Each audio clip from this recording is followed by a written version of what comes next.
بسم اللہ الرحمن الرحیم الحمد للہ وکفى وسلام علی عباده الذین اصطفى اما بعد فاعوذ باللہ من الشیطان الرجیم بسم اللہ الرحمن الرحیم وَلِلَّهِ عَلَى النَّاسِ حِجُّ الْبَيْتِ مَنِ اسْتَطَاعَ إِلَيْهِ سَبِيلًا صدق اللہ مولانا العلی العظیم۔ محترم بزرگوں، گزشتہ ملاقات میں حج کے مسائل پر گفتگو ہو رہی تھی۔ حج کی فرضیت، سفر حج آپ جہاں سے کریں گے وہاں کے ایئرپورٹ پر جانے کے بعد جن نازک مسائل سے آپ کا سامنا اور سابقہ ہوتا ہے۔ عام طور پر جو لوگ حج کرنے جاتے ہیں وہ عمرے کا احرام پہن کر عمرے کی نیت کر کے جاتے ہیں۔ پہلے عمرہ کر لیتے ہیں، احرام سے فارغ ہو جاتے ہیں، حلق وغیرہ کرا لیا، 2-4 دن، 10 دن، 15-20 دن، جس کو جیسا موقع ملے گا۔ ابھی جو لوگ جا رہے ہیں شروع میں ان کو اچھا خاصا موقع ملے گا۔ پھر ذی الحجہ کی 8 تاریخ کی صبح سے حج کے لیے نکلتے ہیں۔ پہلے منی، پھر عرفات، پھر مزدلفہ، پھر واپس منی، کنکری مارنا۔ کنکری مارنے کے بعد چاہیں تو جا کر طواف زیارت کر لیں، چاہیں تو رکے رہیں، اور یہاں پر قربانی ہو گئی، حلق ہو گیا، احرام کھول دیا، پھر جا کر طواف زیارت کیا، وہ آدمی کی مرضی۔ یہ جو ہمارا سفر ہوتا ہے، ایک ہی سفر میں حج اور عمرہ دونوں کیا گیا۔ اس کی 2 قسمیں، عمرہ کر کے احرام کھول دیا پھر حج کا احرام باندھا، اس کو تمتع کہتے ہیں۔ اور ایک شکل یہ ہے کہ عمرہ کر کے احرام برقرار رکھا اور اسی احرام میں حج کیا، اس کو قران بولتے ہیں۔ قران کا مطلب دونوں ملا ہوا، حج اور عمرہ ملا ہوا۔ اور تمتع کا مطلب پہلے عمرہ کر کے احرام کھول دیا اور حج کا احرام بعد میں باندھا۔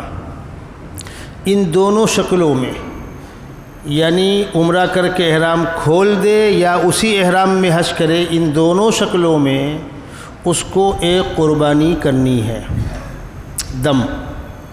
وہ جو حاجی قربانی کرتے ہیں وہ ان 2 حاجیوں پر قربانی ہے، تمتع والے پر اور قران والے پر۔ جس نے صرف حج کیا ہے اس پر قربانی نہیں ہے۔ صرف حج کرنے والے کے احرام کو افراد کا احرام کہتے ہیں، سنگل۔ یہاں سے گئے اور حج کی نیت سے گئے، عمرہ نہیں کیا، پہلے حج کے موقع پر حج کیا، یہ افراد کہلائے گا۔ عام طور پر آدمی عمرہ بھی کرتا ہے، حج بھی کرتا ہے، تو عمرہ بھی کیا، حج بھی کیا، ایک ہی احرام میں دونوں کیا یا 2 احرام میں کیا، ان دونوں شکلوں میں اس کو تمتع کی قربانی دینی ہے۔ یہ قربانی جو حج میں دے رہا ہے وہ حج والی قربانی ہے۔ آپ یہاں رہتے ہوئے مالدار ہونے کی حیثیت جو قربانی دیتے تھے وہ اپنی جگہ برقرار رہے گی، اس کی بنیاد پر یہ ادا نہیں ہو جائے گی۔ یہاں گھر والوں کی ذمہ داری ہے کہ اس کی قربانی کرائیں۔ ہاں، یہاں والی قربانی بھی وہاں کرتا ہے، منی میں اجازت ہے۔ مال والی قربانی جس طریقے سے آپ یو پی بہار میں کریں، بھنڈی بمبئی میں کریں، حج کرنے گئے وہاں کریں، اجازت ہے۔ اگر کوئی اپنی مال والی قربانی بھی وہاں کرنا چاہے تو یہاں سے سستی پڑے گی۔ وہ یہاں بکرا کتنے کا لاتے ہیں آپ؟ صحت مند بکرا کم سے کم 12-15 ہزار روپے کا، اس کے اوپر 20-25 کا ہوگا۔ وہاں 7-7.5 ہزار روپے دمبا ملتا ہے۔ سرکار کیا کرتی ہے؟ بڑی مقدار منگاتی ہے اور جتنا خرچہ آتا ہے حاجیوں سے اتنا ہی لیتے ہیں۔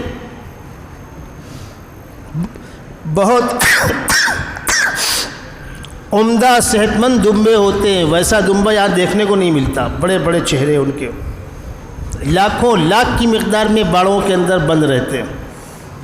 اور بالکل آسان طریقہ ہے، آپ حج کی قربانی بھی اپنے طور پر کرنا چاہیں، کوئی بھی قربانی وہاں کرنا چاہیں، وہاں کاؤنٹر بنے ہوئے ہیں، جہاں پر قربان گاہ ہے قربان گاہ کو مجزر بولتے ہیں، وہ نشانات بنے ہوتے ہیں مجزر کس سائڈ ہے۔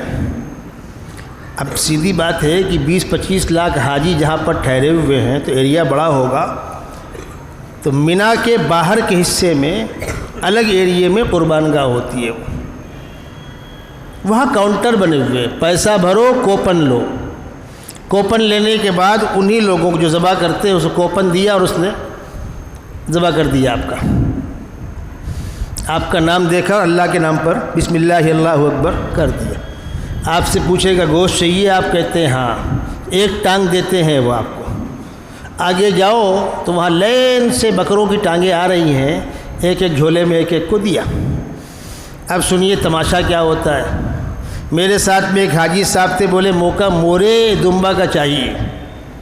ارے بھائی یہاں ذبح ہوا اور گیا اندر، لاکھوں لاکھ پیس ذبح ہو رہا ہے اور ٹنگ کے اندر جا رہا ہے، وہاں کٹنگ ہو رہی ہے، تمہارا دمبا کہاں گیا؟ اتنی فرصت کسی کو نہیں۔ آپ کو ایک ٹانگ ملے گی لے آئیے، لوگ لے آتے ہیں، پکاتے ہیں، کھاتے ہیں، کچھ بھی کیجئے، قربانی کا گوشت بطور برکت کے استعمال کرتے ہیں۔ ایسے ہی وہ جو قربانی کرتے ہیں وہاں، ہمارے ہندوستان میں جانور کو پکڑتے ہیں، رٹاتے ہیں، ایک آدمی پیر پکڑتا ہے، ایک آدمی اگلے پیر، ایک پچھلے پیر، ایک منڈی سیدھی کرتا ہے، قبلہ رخ کرتے ہیں، تب جا کر ذبح کرتے ہیں۔ ان کو اتنی فرصت نہیں، وہ پکڑا اور یوں مارا کٹس، چھوٹا چاقو ہوتا ہے، کھٹا کھٹ۔ تو ہم لوگ کے ساتھ میں حاجی لوگ تھے، کہنے لگے یار یہ تو بہت، بغیر دعا پڑھے اور بغیر نام لیے اور بغیر نیت پہنچائے، تو میں نے اس سے عربی میں کہا تو اس نے مسکرا کر کہا حضرت 25 لاکھ ذبح کرنے ہیں ہم کو، 25 لاکھ ذبح کرنے ہیں ہم، اگر وہ قبلہ رخ کدھر ہے، منڈی ادھر ہے، آنکھ ادھر ہے، یہ کرنے جائیں گے پھر تو ہو چکا۔ آپ نے پرچی دی، انہوں نے آپ کی پرچی لی، حاجی کے نام کی نیت کی، بسم اللہ اللہ اکبر، بسم اللہ اللہ اکبر، کھٹا کھٹ، وہ گوشت بچتا ہے۔ بھائی آپ نے ایک ٹانگ لے لی، باقی 3 ٹانگ بچی، سینہ بچا۔ بڑوں کا جانور گوشت ہوتا ہے، بہت بڑی مقدار میں گوشت بچتا ہے، اس کو وہ صاف کر کے غریب ملکوں میں روانہ کر دیتے ہیں، بڑا اچھا نظام ہے ان کا۔ اب سنیے، یہاں پر جو حج کمیٹی میں فارم میں لکھاتے ہیں آپ قربانی کا پیسہ بھریں گے، قربانی کا پیسہ بھریے، نہیں بھریں گے تو کیا کریں گے؟ ان کی مجبوری ہے، حکومت کی مجبوری ہے۔ حکومت یہ چاہتی ہے کہ قربانی قربان گاہ میں ہو، ہر حکومت چاہے گی قربانی قربان گاہ میں ہو، ہر جگہ الگ الگ نہ ہو، 10 یہاں 5 وہاں 20 وہاں، حکومت اس سے منع کرتی ہے۔ جو لوگ پرائیویٹ قربانیاں کرتے ہیں حکومت اس سے بھی منع کرتی ہے، کر لیتے ہیں چھپ چھپا کر آؤٹ ایریوں میں۔ تو یہ جو آپ سے پیسہ جمع کراتے ہیں سرکاری بینک میں، آپ کی قربانی وہاں ہو جائے گی۔ ہمارے یہاں کنکری مارنے کے بعد پہلے قربانی، اس کے بعد بال بنا کے احرام کھولنا۔ اب حاجی کو بہت جلدی ہوتی ہے، جیسا میں نے اس سے پہلے بھی کہا تھا، جس طریقے سے آپ لوگ قربانی میں سب سے پہلے میرے گھر گوشت پہنچے، ساری مصیبت اس کی ہوتی ہے۔ حاجی کا احرام کیسے کھلے، ساری مصیبت اس کی ہوتی ہے۔ یہی مصیبت عمرے میں ہوتی ہے، یہی مصیبت حج میں ہوتی ہے۔ اگر تھوڑا سا برداشت ہو کہ چلو بھائی آج نہیں کل احرام کھل جائے گا، یہ لباس جنتی لباس کس کو نصیب ہے، ایک دن کے بعد کھول لیں گے تو کوئی دقت نہیں۔ احتیاطاً احرام کھولنے میں جلدی نہیں کرنی چاہیے۔ وہ سرکاری اسٹاف لاکھ آپ کو لکھ کے دے کہ دوسرے دن 8 بجے آپ کی قربانی ہو جائے گی، 10 بجے آپ کی قربانی ہو جائے گی، اور نہیں ہو پائی تو مقدم مؤخر ہو جائے گا۔ قربانی پہلے ہونا، بال بعد میں بنانا۔ تو جو شکل میں بتلا رہا ہوں کہ آپ یہ کہیں کہ ہم قربان گاہ میں جا کر کوپن لے کر اپنی نگاہوں کے سامنے کرائیں گے، کوئی منع کرتا ورتا نہیں ہے، یہ کہہ سکتے ہیں۔ اب آپ لوگ آئے مزدلفہ سے، منا آئے، کنکری ماری، اور ٹہلتے گھومتے 2-4 لوگ چلے گئے، باقی ساتھیوں کا پیسہ لے لیا۔ جو نوجوان گروپ ہو 2-4 لوگوں کا چلے جائیں، ٹہلتے گھومتے ہنستے بات کرتے، اور وہاں جا کر پورے قافلے 25-50 لوگوں کے کوپن لے لیں، ان کو دے دیں۔ ان کو کوپن دیا، کھٹا کھٹ کاٹا، اور آپ کو جو گوشت لگا لے کر آپ چلے آئے۔ آپ کی نگاہوں کے سامنے قربانی ہو گئی، ساتھیوں کو اطلاع کر دیں آپ، بھائی قربانی ہو گئی ہے، بال بناؤ۔ قربانی ہو جانے کے بعد جہاں بال بناتے ہیں بڑی بھیڑ ہوتی ہے، بھائی بیچارے 100-200-500 حجام بیٹھے ہوئے ہیں اور 10 لاکھ کا مجمع ہے، تو سارے ارکان ادا کر لینے کے بعد آپ نے کنکری مار لی، قربانی ہو گئی۔ اب آپ کو بال بنانا ہے تو آپس میں بھی بال بنا سکتے ہیں، دھیان رکھیے گا۔ یہی مسئلہ حج میں ہے، یہی مسئلہ عمرے میں ہے۔ ارکان ادا ہو جانے کے بعد جب بال بنانے کا مرحلہ ہے تو آپس میں ایک دوسرے کا بنا سکتے ہیں۔ مسئلہ آسان ہے۔ جب ایک دوسرے کا بنائیں گے تو کیا لگے گا؟ ایک بلیٹ لگے گا، سیفٹی ریزر اور بلیٹ 15-20 روپے میں آ گیا، 4 لوگوں کا بال بن گیا۔ 25-50 ریال کیوں خرچہ کریں گے آپ؟ بہرحال اس کی رعایت ہونی چاہیے۔ طواف زیارت جو ہے، کنکری مارنے کے بعد مکے جا کر خانہ کعبہ کا طواف اور سعی، وہ ایک مشکل مرحلہ ہے، مشکل مرحلہ ہے، بھیڑ ہوتی ہے۔ اور بھیڑ ہونے کی وجہ یہ ہے کہ عام طور لوگ کیا کرتے ہیں، تیسرے دن کنکری مار کے نکل جاتے ہیں سارا سامان لے کر، مینا کا کام ختم، چلتے ہیں مکے، اور وہیں طواف زیارت کر کے وہیں رک جائیں گے۔ وہ بھیڑ جمع ہو جاتی ہے۔ تیسرے دن 12 تاریخ کی دوپہر سے لے کر کے غروب آفتاب تک آپ کو طواف زیارت کرنا ہے۔ اب سیدھی بات ہے کہ مطاف کی کیپیسٹی 10,000 لوگوں کی ہے، اور کھڑے ہیں 1 لاکھ لوگ، کیا ہوئے گا؟ اور جب مطاف پیک ہو جاتا ہے تو گھوم نہیں پاتا، بھائی مجھ سے آگے والا بڑھے گا تو میں بڑھوں گا، اس کے آگے والا بڑھے گا تو وہ بڑھے گا۔ جب چوک ہو جاتا ہے تو بہت ٹائم لگتا ہے، گھنٹوں لگتے ہیں۔ حکومت مجبور ہو کر فوج لگا دیتی ہے۔ اس کے مقابلے میں اگر آپ 10 تاریخ کو مینا آئے، کنکری مارا، اور کنکری مار کر سیدھے آپ مکے نکل گئے، احرام کھولنے کی آپ فکر نہ کریں، قربانی ہوتی رہے گی، احرام کھلتا رہے گا۔ وہ جو بڑا شیطان ہے وہ تو عزیزیہ کے پاس تو ہے، وہیں سے آپ مکے نکل گئے، طواف زیارت کیا، دوپہر میں کرو، شام کو کرو، کل کرو، موقع ملے گا نہیں ملے گا، ملا، طواف زیارت کر کے لوٹ آؤ۔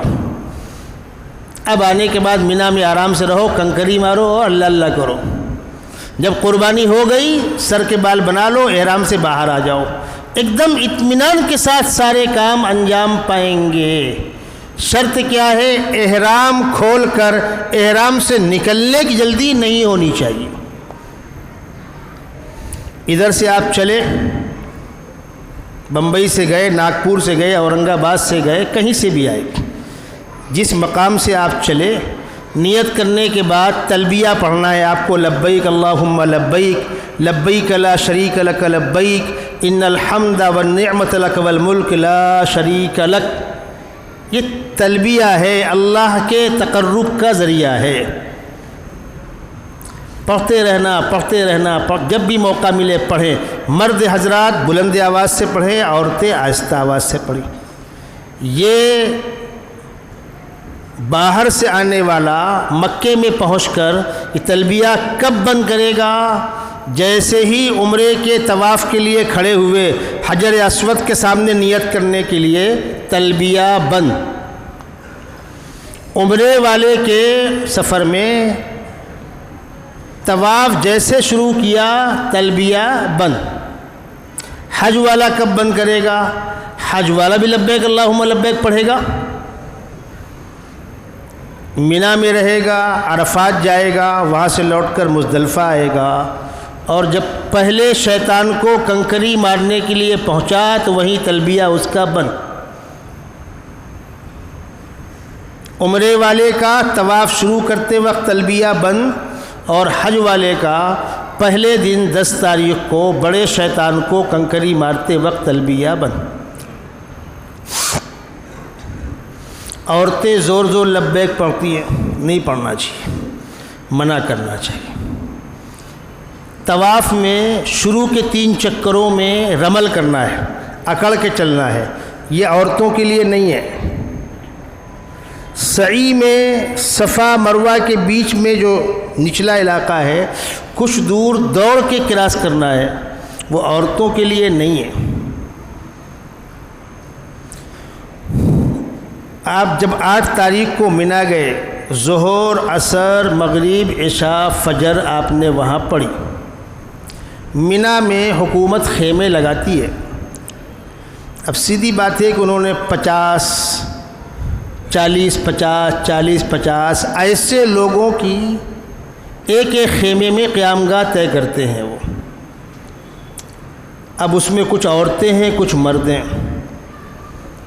اگر بڑی مقدار میں آپس میں اتفاق رائے ہو جائے تو ایک خیمے کے اندر عورتیں کر دی گئیں، ایک خیمے کے اندر مرد کر دیے گئے، بہت اچھی بات ہے۔ نہیں ہو پاتا ایسا تو اب ایک ہی خیمے میں 10-15 عورتیں ہیں، 25-30 مرد ہیں، ان میں اختلاط نہ ہو تو کیا راستہ ہوگا؟ ریڈی میڈ چادر لگا دی جائے۔ اسی لیے میں نے کہا جاتے وقت رسی لے لیجئے، اسٹپلر لے لیجئے، چمٹیاں لے لیجئے، پن لے لیجئے۔ چادر نہ ہو تو آپ کاٹن کا کپڑا لے لیجئے، آپ کے لیے آسان ہے۔ پردے کے انداز کی کوئی چیز ہو جائے، اتنا حصہ گھیر کے مستورات کو الگ کر دیا گیا، مرد الگ ہو گئے۔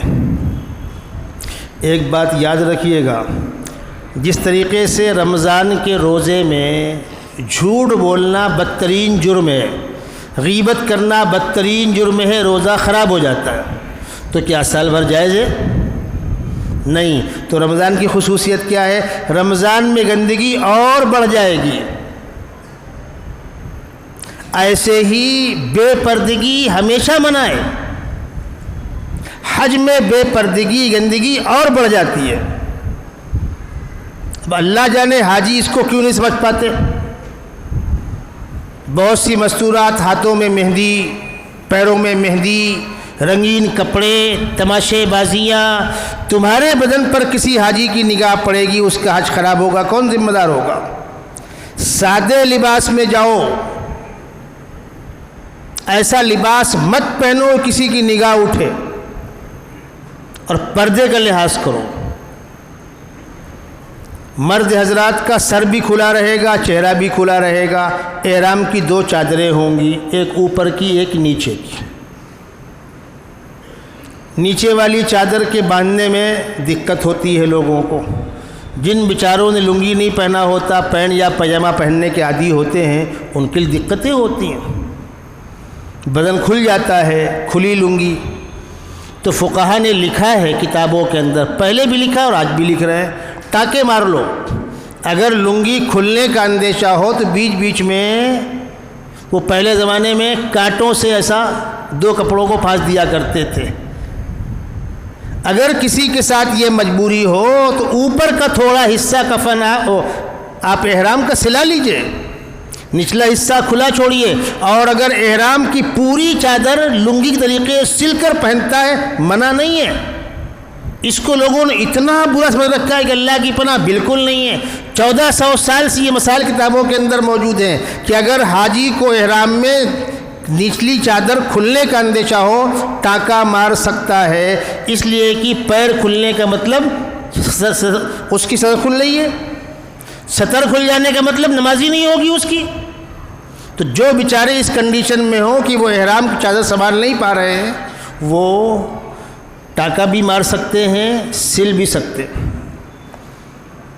احرام کی حالت میں سلا ہوا کپڑا پہننا منع ہے۔ سلے ہوئے کپڑے سے مراد،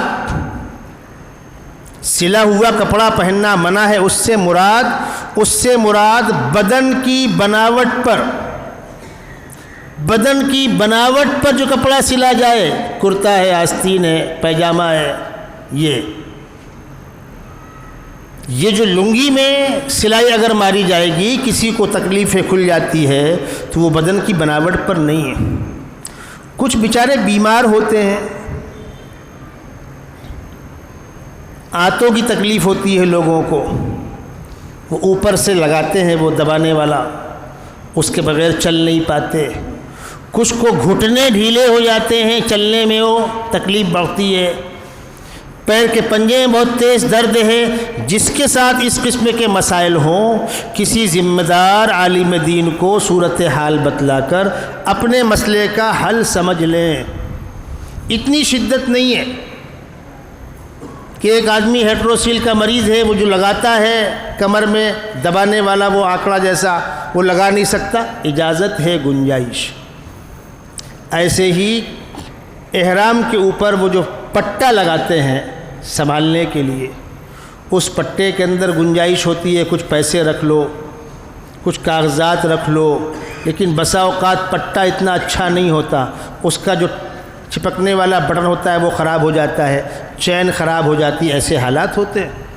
تو الگ سے اس نے اگر ایک پرس ٹانگ لیا، اگر حاجی نے ایک پرس ٹانگ رکھا ہے کندھے میں یا کمر میں باندھ رکھا ہے اور اس کے اندر پیسے وغیرہ ہے تو گنجائش، اتنی شدت نہیں۔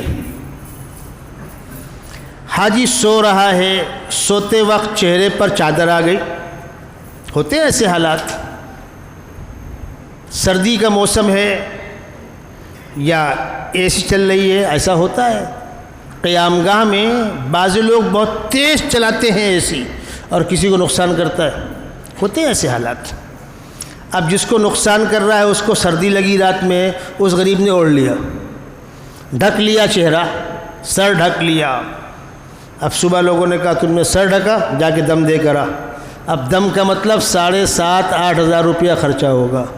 2-3 بار دم دے دیا حاجی نے تو حاجی کا دم نکل جائے گا، اس کا سارا پیسہ خراب ہو گیا نا۔ اس مسئلے کو سمجھیے، چہرے پر کپڑا آ گیا، چہرہ ڈھک گیا کچھ دیر کے لیے، اتنی شدت نہیں ہے، جان بوجھ کر ڈھکنا نہیں چاہیے، لیکن ہو گیا صدقہ کافی ہے۔ صدقے سے مراد جو فطرے کی مقدار ہوتی ہے، 2.5 کلو جو گیہوں جو ہوتا ہے اندازہ کر کے، یعنی وہاں بھی بمشکل تمام 20-25 ہزار میں کام چل جائے گا۔ صدقے سے یہ مراد ہے، دم نہیں ہے اس پر، ان چھوٹی موٹی غلطیوں پر دم نہیں ہے۔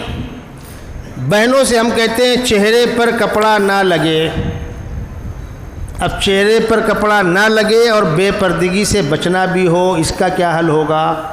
ایسا ہیٹ آتا نا بنا ہوا، عورتیں لگاتی ہیں، پہن لیا، اوپر سے اسکارف ڈال لیا، وہ کپڑا چہرے سے دور رہا اور چہرہ ڈھک گیا۔ اب چلتے پھرتے ہوا میں ہوا کا جھونکا آ گیا، ٹچ ہو گیا، اس کی اتنی اہمیت نہیں، چلتا ہے۔ حج میں منی، عرفات، ان مقامات پر اختلاط کثرت سے ہوتا ہے، اختلاط میں بے پردگی سے بچیں۔ طواف کر رہے ہوتے ہیں، اختلاط ہوتا ہے۔ مدینہ منورہ کے اندر تو بالکل مکمل سختی کے ساتھ عمل کراتے ہیں، عورتیں عورتوں کے ایریے میں، مرد مردوں کے ایریے میں۔ مکے میں چونکہ طواف دونوں کو کرنا ہے، یہاں وہ سختی ممکن نہیں۔ نماز کے اوقات میں وہ کرتے ہیں، مخصوص بالنساء خطے میں جائیں۔ یہ جھولی والے آپ کے سامنے سے گزر رہے ہیں، تھوڑا ان کا بھی خیال رکھیے۔ مکے میں نماز کے اوقات میں وہ الگ الگ ایریے کر دیتے ہیں، لیکن طواف میں کیا کریں؟ اب لوگ عام طور پہ کیا کرتے ہیں، پوری فیملی ایک ساتھ بیٹھی رہتی ہے، بچے بھی ہیں، عورتیں بھی ہیں، تکبیر ہوئی وہیں کھڑے ہو گئے۔ عورت مرد کے بغل میں کھڑی ہو، مرد کی نماز خراب ہوگی۔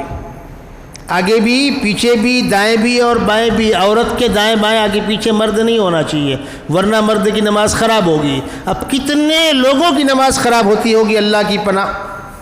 اور عورتوں کو بھی شوق ہے مردوں کو بھی گھسنے کا، باقاعدہ وہاں کے علماء ڈانٹتے رہتے ہیں، بھگاتے رہتے ہیں، لیکن ان کو بھی تو ایک چڑ ہے کہ نہیں جائیں گے وہیں۔ باقاعدہ الگ الگ علاقے ہیں، تو عورتیں عورتوں کے خطے میں بیٹھیں، مرد مردوں کی خطے میں بیٹھیں۔ حتیٰ کہ مدینہ منورہ میں جو روضہ اقدس پر جانے کے اوقات ہیں، مردوں کے اوقات الگ ہیں، عورتوں کے اوقات الگ ہیں۔ مردوں کا راستہ الگ ہے، عورتوں کے راستے الگ ہیں۔ یہاں وہ نہیں کر پاتے، یہاں طواف کی مجبوری ہے۔ عورتیں قیام گاہ سے حرم میں آتی ہیں، بسیں لگی ہوئی ہیں، ٹیکسی سے آ رہے ہیں۔ اب سیدھی بات ہے کہ ایک بس میں 50-55 لوگ بیٹھنے کی جگہ ہوتی ہے، 10-15-20 لوگ اور کھڑے ہو گئے، 70-75 آدمی ایک بس میں آئیں گے، اور مجمع کھڑا ہے 10,000 کا۔ الگ الگ ایریوں میں قیام گاہیں ہوتی ہیں، عزیزیہ کا مجمع کھڑا ہے 10,000 کا۔ بس جائے گی، چھوڑے گی، پھر آئے گی، 1 گھنٹہ لگے گا، وہ برداشت نہیں ہے۔ پہلے ہم چلیں، پہلے ہم چلیں، بہت عجیب صورتحال ہوتی ہے۔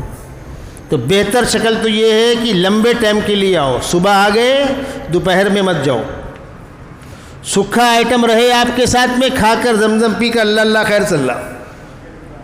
وہاں بھی ملتا ہے نا، جس بھاؤ میں آپ یہاں چنا اور دال موٹ خریدتے ہیں، اسی بھاؤ میں کاجو بادام ہے وہاں، ان کے یہاں قریب ہے، سستا رہتا ہے، وہاں سے آپ وہ کھا لیجئے۔ یہاں سے جاتے وقت آپ نمکین چوڑا وغیرہ، دال موٹ وغیرہ اچھی خاصی مقدار میں لے لیجئے، کوئی منع نہیں کرتا آپ کو۔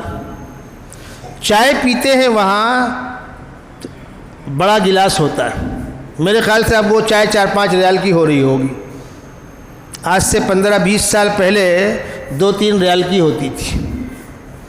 اتنا بڑا گلاس ہوتا ہے، آپ ان سے 1 گلاس اور مانگیے وہ نہیں دیں گے، ان کی جان پہ آتی ہے۔ بہت کہنے پر اگر دیا پتلا والا دیں گے، جلتا ہے وہ۔ اب تو بہت ملتے ہیں چائے کے گلاس، گلاسوں کی آپ پوری گڈی لے کر جائیے، ایک کپ لیا، 2 لوگوں نے پی لیا، کیا مشکل ہے؟ ایسے شربت ہیں جو سوکھا یہاں سے لیجئے، وہاں بنا لیجئے، اس قسم کے سامان لے کر جائیے۔ صبح آئیے تو شام تک رہنے کی نیت سے، اور شام کو آئیے تو رات بھر وہاں رہنے کی نیت سے۔ یہ 3 مرتبہ اپ ڈاؤن یہ بند کیجئے، اس سے بڑی بے پردگی ہوتی ہے، بڑی بے پردگی ہوتی ہے۔ مردوں کے لیے مسجد کی نماز ضروری ہے، مسجد میں آ کے پڑھنا چاہیے، اور مسجد حرام میں ثواب بڑھ جاتا ہے، 1,00,000 گنا بڑھ کر ثواب ملتا ہے، تو وہ فضیلت مردوں کے لیے ہے۔ عورت گھر میں نماز پڑھے وہی ثواب ہے، مسجد میں آ کر نماز پڑھے وہی ثواب ہے۔ جو مسئلہ یہاں وہی مسئلہ وہاں ہے، وہی مسئلہ مکے میں ہے وہی مسئلہ مدینے میں۔ عورت مکے میں قیام گاہ میں نماز پڑھے وہی ثواب ہے، حرم میں آ کے نماز پڑھے وہی ثواب ہے، اس لیے کہ عورت کے ساتھ جماعت متعلق ہی نہیں ہے۔ آ گئی تو آ گئی، منع بھی نہیں ہے، آ سکتی ہے، لیکن یہ سمجھ کر کہ میں چلوں جماعت سے نماز پڑھوں ثواب میرا بڑھ جائے گا، یہ غلط فہمی ہے۔ اس مسئلے کو اور سمجھ لیجئے آپ۔ اللہ کے نبی صلی اللہ علیہ وسلم کے زمانے میں چونکہ اکثر نماز کے بعد آپ کوئی نہ کوئی تعلیم فرماتے تھے، کچھ نصیحتیں فرماتے تھے، تو جس طریقے سے مردوں کو اس کی ضرورت تھی، عورتوں کو بھی اس کی ضرورت تھی۔ آتی تھی عورتیں مسجدوں میں، صحابہ کا دور تھا، رکعت چھوٹنے کا تصور نہیں تھا، اذان ہوئی سب لوگ مسجدوں میں آ گئے، سنت پڑھ کے اطمینان سے بیٹھے ہوئے ہیں۔ اللہ کے نبی صلی اللہ علیہ وسلم اپنے حجرے میں ہیں، آپ حجرے سے نکلتے حضرت بلال تکبیر کہنا شروع کرتے، جن جن صفوں سے آپ گزرتے وہ صفیں کھڑی ہوتی جاتی، اور آپ آ کے مصلی پہ کھڑے ہوئے اور نماز شروع کر دی۔ یہ معمول تھا مقام پہ رہتے ہوئے، سفر کا معمول تھا۔ اس وقت بھی عورت اپنے گھر میں نماز پڑھے وہی ثواب، اور اللہ کے نبی صلی اللہ علیہ وسلم کی مسجد میں آ کے نماز پڑھے وہی ثواب۔ یہ مسئلہ بالکل کلیئر ہے، عورت گھر میں نماز پڑھے وہی ثواب، مسجد میں آ کے پڑھے وہی ثواب، ثواب میں کوئی اضافہ نہیں ہونے والا۔ آقا صلی اللہ علیہ وسلم کے بعد سیدنا ابوبکر صدیق رضی اللہ تعالیٰ عنہ کی خلافت کا دور جو ہے وہ تھوڑا سا ہے، 2 سال 3 مہینے 10 دن، اور اس کا شروع کا سال ڈیڑھ سال بڑے امتحان کا دور تھا۔ آقا صلی اللہ علیہ وسلم کے وصال کے بعد دنیا کی بڑی طاقتیں مدینے پر حملہ کرنے کی پلاننگ کر رہی تھی۔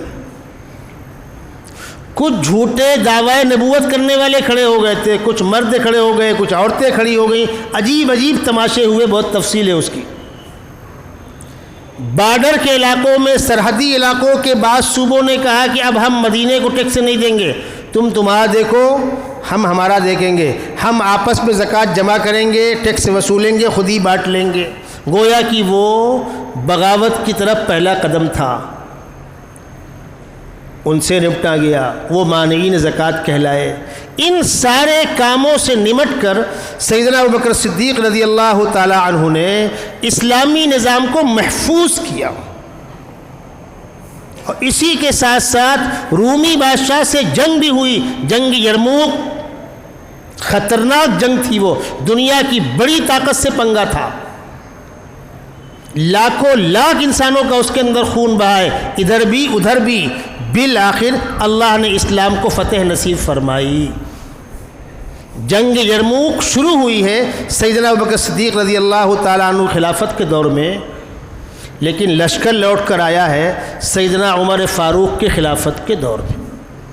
سیدنا عمر فاروق کی خلافت کا عرصہ لمبا ہے، تقریباً 10.5 سال کا ہے، اور سیدنا عمر فاروق کو اللہ نے یہ خصوصیت دی تھی کہ وہ باطل کے مقابلے میں ننگی تلوار تھے، سخت سے سخت فیصلے وہ لیتے تھے، کسی کو اچھا لگے یا برا۔ تو سیدنا عمر ابن خطاب نے اپنی خلافت کے دور میں بہت سی چیزوں کے اندر حفظ ما تقدم کے طور پر آئندہ اس کا نقصان کیا ہوگا، ان بنیادوں پر فیصلے لیے۔ ان فیصلوں میں سے ایک فیصلہ ہے کہ اب عورتیں نماز گھروں میں پڑھیں، مسجد میں نہ آئیں۔ اللہ کے نبی صلی اللہ علیہ وسلم کے زمانے میں ضرورت تھی، آپ نبی ہیں، آپ پیغمبر ہیں، آپ کی تعلیمات سے فیض حاصل کرنے کا عورتوں کو بھی حق تھا، آتی تھیں، لیکن اب آبادی بڑی ہو رہی ہے، فتوحات کے بعد نئی نئی قومیں اسلام میں آ رہی ہیں، اب مسجد کے اندر مردوں عورتوں کا اختلاط ہوگا تو آئندہ فتنہ پیدا ہوگا۔ انہوں نے عورتوں کو منع کر دیا۔ یہاں پر رک کر ایک بہت اہم بات سن لیجئے، عورتوں کے مسائل میں پیغمبر علیہ السلام کی بیویوں کا عمل سپریم کورٹ ہے، سپریم کورٹ۔ عورتوں کے مسائل میں پیغمبر اسلام کی بیویوں کا مقام سپریم کورٹ کے ججوں کا ہے، اور اس میں چیف جسٹس سیدہ عائشہ صدیقہ رضی اللہ تعالی عنہا ہے۔ یاد رکھیے گا یہ اصول۔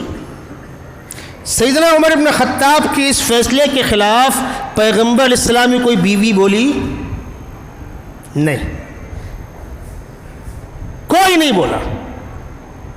خلفائے راشدین گھر سے کوئی بولا، اہل بیت میں سے کوئی بولا، کوئی نہیں بولا۔ چند نامانوس غیر متعارف عورتوں نے آ کر حضرت عائشہ صدیقہ رضی اللہ تعالی عنہا سے کہا کہ ہم پہلے آتے تھے، اب ہم کو منع کیا جا رہا ہے۔ حضرت عائشہ نے کیا فرمایا؟ فرمایا بالکل صحیح فیصلہ کیا عمر بن خطاب نے۔ عورتوں کی جس آزادی کو میں دیکھ رہی ہوں، اگر پیغمبر علیہ السلام نے دیکھ لیا ہوتا وہ خود منع کر دیتے۔ خلیفہ راشد کا فیصلہ اور حضرت عائشہ کی تائید کی مہر، اس کے بعد بھی مرغے کی ایک ٹانگ۔ مبارک ہو آپ کو۔ اب سنیے، ایک جگہ میں گیا ایک کام سے، تو وہاں کچھ خواتین جمع تھیں۔ ایک نے اشارہ کیا کہ پوچھو۔ ایک نے مجھ سے پوچھا حضرت نماز میں عورتوں کو مسجد میں آنا کہ نہیں آنا؟ میں سمجھ گیا درد کہاں سے اٹھ رہا ہے۔ میں نے سوچا کوئی علمی جواب دوں گا تو بھینس کے آگے بین باجے، بھینس بیٹھے پگڑائے حاصل۔ میں نے ان سے پوچھا کہ آپ کے محلے میں سبزی والا آ کر آواز دے رہا ہے، ٹماٹر لے لو، آلو لے لو، پیاز لے لو، اور اسی بھاؤ میں تین بتی میں مل رہا ہے۔ تین بتی جانے کے لیے آپ کو آٹو بھی کرنا ہے، وقت بھی لگے گا، کیچڑ بھی ہوگا، دھوپ بھی ہوگی، تو آپ کیا پسند کریں گی، دروازے میں یا جا کر 3 بتی سے لے کر آنا؟ اب کیا بولے وہ؟ بھاؤ وہی ہے، کوالٹی وہی ہے، یہاں دروازے پر پہنچا کر دے رہا ہے اور وہاں تو کہنے لگے ہم دروازے میں لیں گے۔ میں نے وجہ، کہنے لگے دونوں کا بھاؤ تو سیم ہے، ٹائم کیوں خراب کریں گے؟ میں نے کہا اب حدیث کھول کے پڑھ لینا، عورت گھر میں نماز پڑھے وہی ثواب، مسجد میں آ کے پڑھے وہی ثواب۔ تو میرا سوال آپ سے ہے کہ آتی کیوں ہیں؟ آنے کا حاصل؟ اب بات سمجھ میں آئی؟ یہی بات میں آپ سے کہہ رہا ہوں حاجیوں سے، کسی کو پٹے نہ پٹے مسئلہ یہی ہے۔ اس کے خلاف کوئی مسئلہ بیان کرتا ہے، غلط مسئلہ بیان کرتا ہے، وہ آپا ہو کہ آپات ہو، کوئی بھی ہو۔ مکے کے اندر بھی عورت اپنے قیام گاہ میں نماز پڑھے گی وہی ثواب ہے، حرم میں نماز پڑھے گی وہی ثواب ہے۔ مدینے کے اندر بھی عورت قیام گاہ میں نماز پڑھے گی وہی ثواب ہے، مسجد نبوی میں نماز پڑھے گی وہی ثواب ہے۔ ہاں حرم میں آ سکتی ہے، خانہ کعبہ کی زیارت کریں گے، طواف کر لیں گے، بڑے مجمع کے ساتھ کھڑے ہو جائیں گے، منع نہیں ہے، ان وجوہات سے آ سکتی ہے، آتی ہے۔ لیکن یہ تصور کہ صاحب 5 وقت جماعت کی پابندی اور مدینہ منورہ میں 40 نمازوں کی پابندی، چونکہ میں نے دیکھا ہے، شوہروں کو روتے ہوئے دیکھا ہے، بیویاں ماننے کو تیار نہیں۔ ارے آپا جماعت کا مسئلہ تم سے متعلق نہیں ہے، نہیں۔ ایک محترمہ تھی، تقریباً 80 سال کی عمر تھی، ان کو بہت سمجھایا گیا، پورا خاندان پریشان تھا، بڈھی ماننے کو تیار نہیں۔ بہو پکڑا کے لے کر جائے، اور اتفاق سے بہو ان ایام میں ناپاکی کے دور سے گزر رہی تھی، وہ گیٹ میں رکی رہے، بڈھی ٹک ٹک ٹک ٹک ٹک ٹک اندر گئی۔ 1 آدھ گھنٹے کے بعد باہر نکلے، بڑا مجمع ہوتا ہے، بہو دھوپ میں کھڑی باہر، روئے نہیں کٹ رہی، لوگوں کی دماغ میں یہ بات بیٹھالا کس نے؟ غلط مسئلہ سمجھایا کس نے؟ مدینہ منورہ میں روضہ اقدس پر سلام پڑھنے کی نیت سے آتی ہو، شوق سے آؤ، منع نہیں ہے۔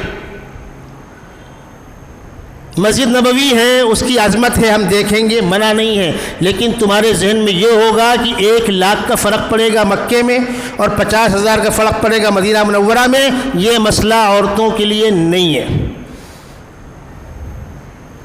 اب آئیے کچھ نازک مسائل، چونکہ یہ بات یہاں مکمل ہو جائے گی، آئندہ دوسرے موضوعات پہ گفتگو کرنی ہوگی۔ جو لوگ ابھی جا رہے ہیں حج کرنے کے لیے، سیدھی بات ہے، یہ حج کے بعد فوراً واپس آئیں گے۔ جو شروع میں جا رہے ہیں حج کے بعد، ان کو فوراً واپس آنا ہے۔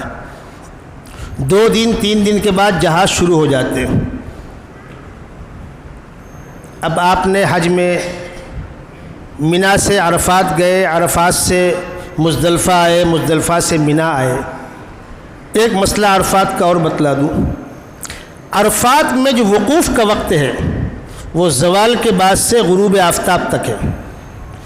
9 تاریخ، عربی کی 9 تاریخ، زوال کے بعد سے لے کر غروب آفتاب تک، اور اس میں سب سے زیادہ مقدس اور محترم وقت جو ہے وہ غروب آفتاب کا ہے۔ دعا کی قبولیت کا اہم وقت ہے غروب آفتاب کا وقت۔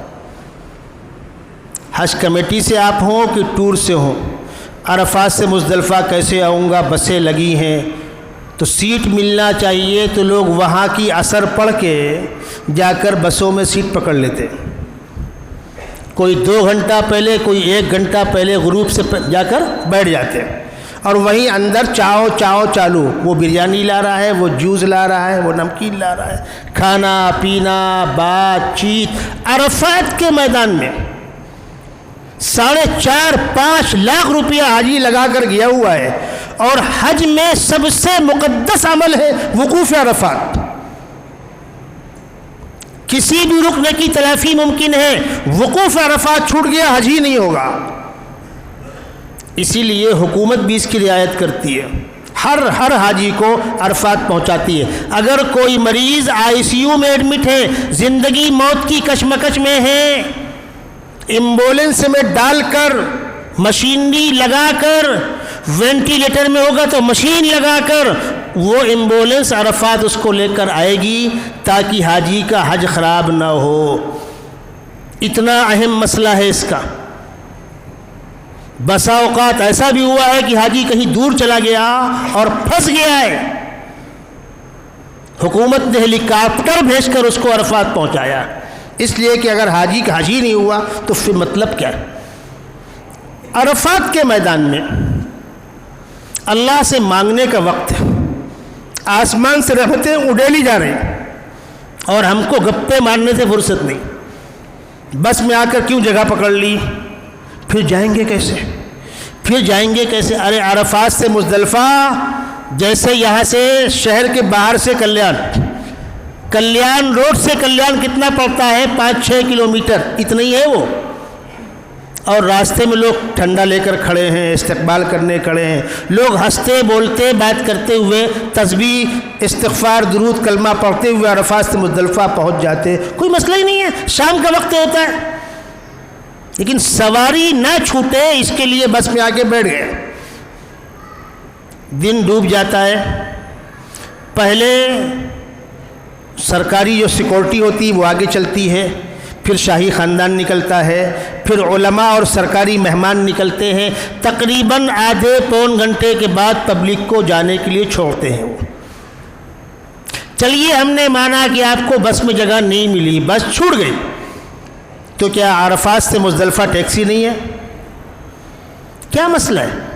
4.5-5 لاکھ روپے خرچ کر کے گئے ہو اور عرفات کا سب سے مقدس عمل ہے اسی کا تماشا کر رہے ہیں آپ؟ ارے 20-25 ریال اور لگ جائے گا، کون سی خاص بات ہے بھائی، ایک ٹیکسی 5 لوگ بیٹھیں گے، 100 ریال لیا اس نے، کتنا پڑا پر ہیڈ؟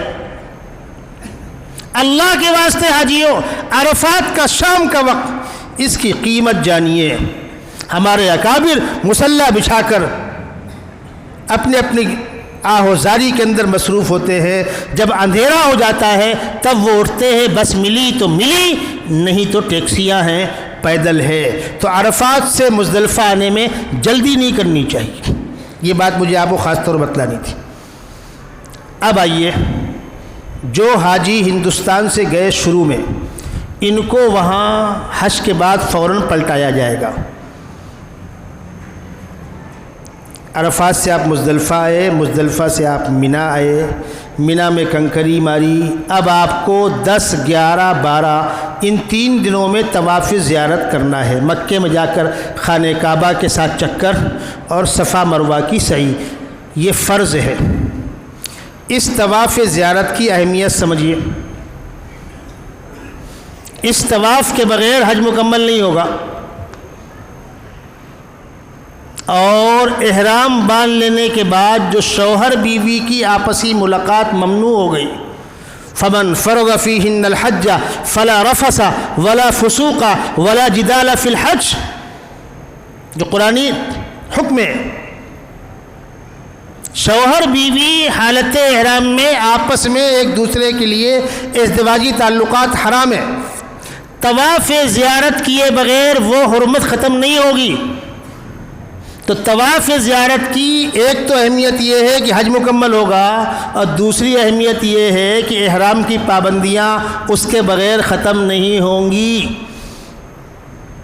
اب خدا نہ خواستہ کسی بہن کے ساتھ ماہواری کی مجبوری آ گئی تو کتابوں کے اندر مسئلہ لکھا ہے کہ انتظار کر لے۔ انتظار کیسے کرے؟ وہ 2 دن کے بعد اس کا جہاز ہے، 2 دن کے بعد روانگی ہے، انتظار کیسے کر لے؟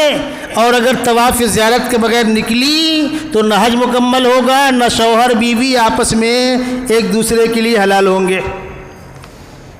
بہت نازک مسئلہ ہے، تو پھر کرے تو کیا کرے؟ تو پھر کرے یہ کہ اسی ناپاکی کی حالت میں ٹائٹ کپڑے پہن کر، کوئی گندگی وہاں زمین پر نہ گرے، استغفار پڑھتے ہوئے، روتے ہوئے کہ ناپاکی کی حالت میں طواف زیارت کر رہی ہوں،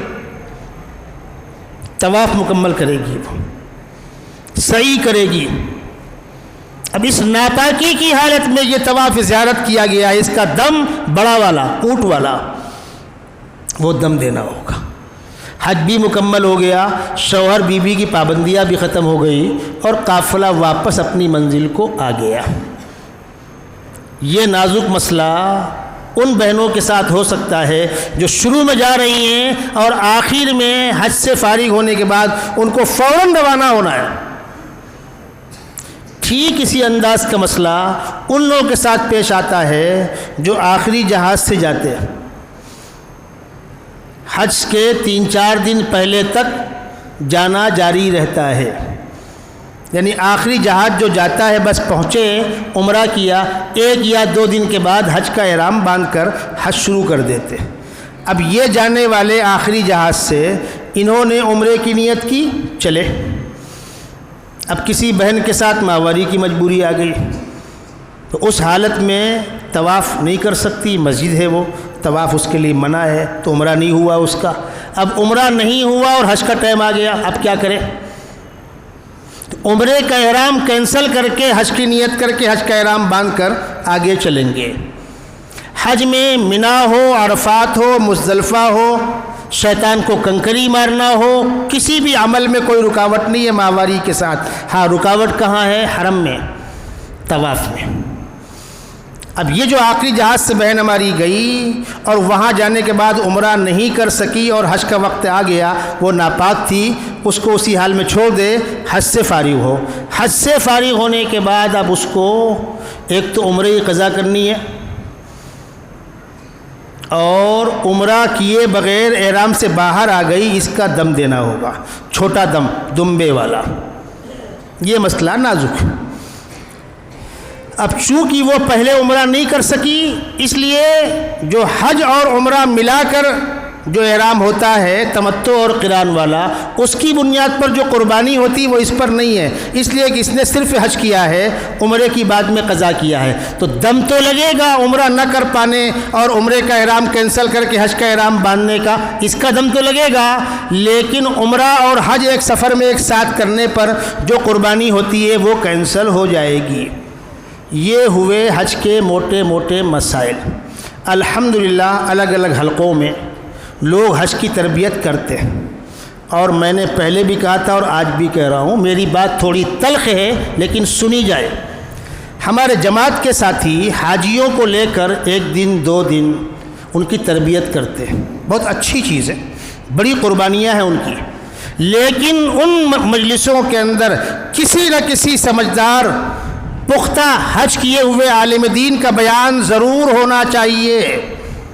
یاد رکھیے، ہمارے جماعت کے ساتھی جو حاجیوں کو لے کر جوڑ کرتے ہیں، لے کر جاتے اور آتے ہیں، کسی ذمہ دار عالم دین سے ٹائم لے کر ان مجلسوں کے اندر مسائل پر علماء کے بیانات ضرور ہونے چاہیے۔ آپ کو آپ کے معیار کا عالم نہیں ملے گا، شہر میں سب مر نہیں گئے، آپ مجھے بلائیں گے تو میں آؤں گا، بہت سے لوگ ہیں، آپ اپنی شرطوں کی پابندیوں سے باہر آئیے، الگ سے ایک عالم سے ٹائم لے کر کے ان مجلسوں کے اندر سمجھدار پڑھے لکھے مجھے ہوئے جو حج کیے ہوئے ہیں، حج کے مسائل سے واقف ہیں، ایسے علماء کی ایک آدھ مجلسیں ضرور ہونی چاہیے، اس لیے کہ مسائل انشراح کے ساتھ علماء ہی بتلائیں گے۔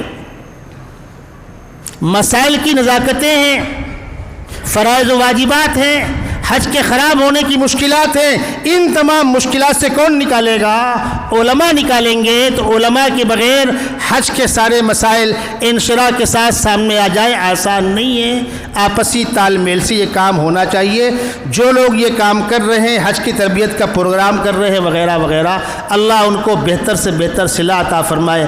کچھ لوگ قانونی طور پر وہ ٹیکہ لگتا ہے، بلڈ چیک ہوتا ہے وغیرہ وغیرہ، جیسا کہ بھی 28 تاریخ قریش ہائی اسکول میں ہوگا، یہ سارے کام یہ حاجیوں کی خدمت ہے۔ اللہ ہم سب لوگوں کو حاجیوں کی خدمت کرنے کی توفیق عطا فرمائے۔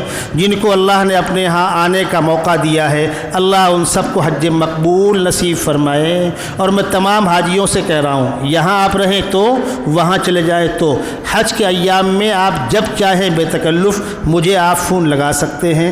اگر آپ کا مس کال مجھے ملا مکے کے کوڈ نمبر سے 966 سے، تاکہ مجھے معلوم ہو کوئی حاجی فون کر رہا ہے، انشاءاللہ پلٹ کر میں آپ کو فون کروں گا۔